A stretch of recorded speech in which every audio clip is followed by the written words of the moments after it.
Hi friends, welcome to Cavin's கலாட்டா kitchen.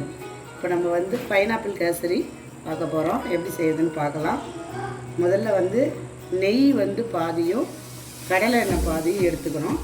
எடுத்துகிட்டு முதல்ல அது ரெண்டுத்தையும் மிக்ஸ் பண்ணி சேர்த்துக்கலாம்.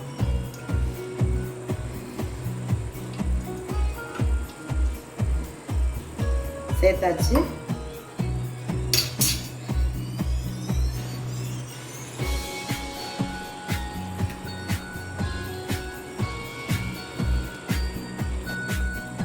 நெக்ஸ்ட் நம்ம முந்திரி திராட்சையை சேர்த்துக்க போகிறோம்.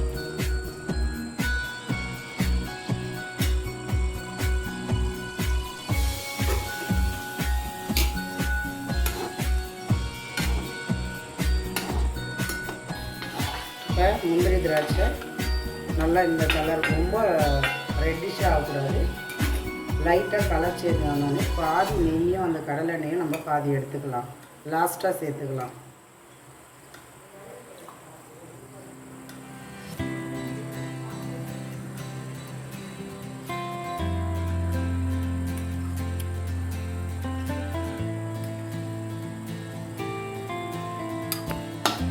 இப்போ பாருங்கள், முந்திரி கரெக்டாக இருக்குது. இப்போ நம்ம என்ன பண்ண போகிறோம், கரெக்டாக இந்த எந்த கப்பால் நம்ம எந்த கிளாஸால் கடலை எண்ணெயும் நெய்யும் எடுத்தோமோ அதே மெஷர்மெண்ட்டு அதே கிளாஸால் ரவை எடுத்துக்கிறோம்.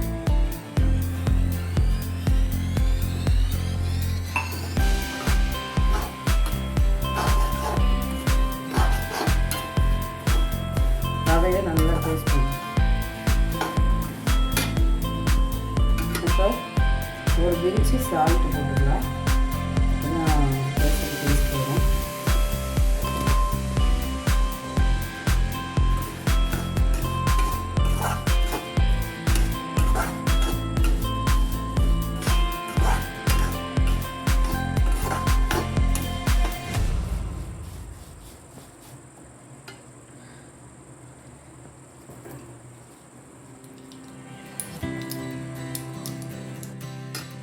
நெக்ஸ்ட்டு அதே அளவால் கொஞ்சம் கம்மியாக சுகர், ஏன்னா நம்ம பைனாப்பிள் சேர்க்குறோம், அதில் ஸ்வீட்னஸ் இருக்கிறதுனால கொஞ்சமாக ஒரு கோடு கம்மியாக ஒரு இன்ச் அளவுக்கு சுகரை கம்மி பண்ணிவிட்டு சேரலாம்.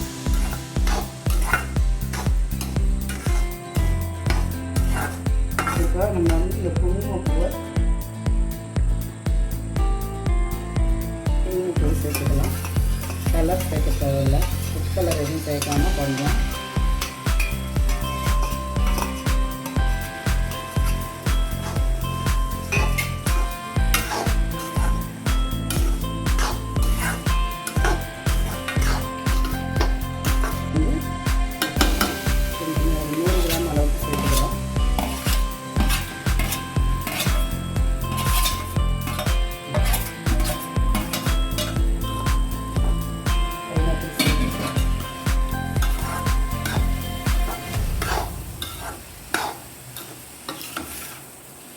பைனாப்பிள் போட்ட உடனே ஒரு கிளாஸ் ரவைக்கு 2 கிளாஸ் தண்ணியை நல்லா அந்த பக்கம் அடுப்பில் கொதிக்க வச்சுருங்க, பபிள்ஸ் வர அளவுக்கு.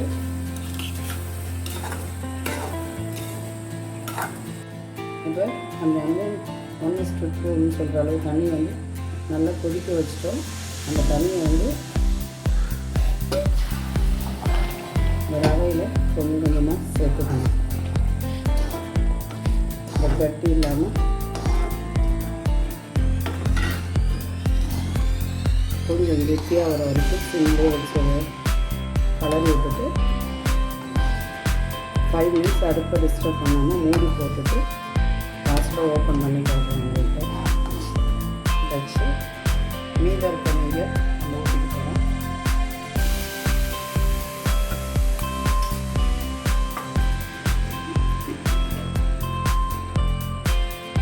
ஏலக்காய்,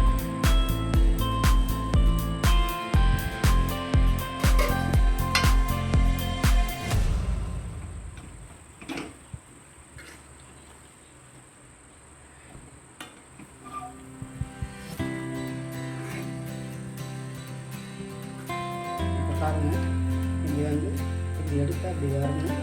அதே மாதிரி தனித்தனியாக உதிரியாக இருக்குது பாருங்கள். கரெக்டான கன்சிஸ்டன்சியில் வந்திருக்கு.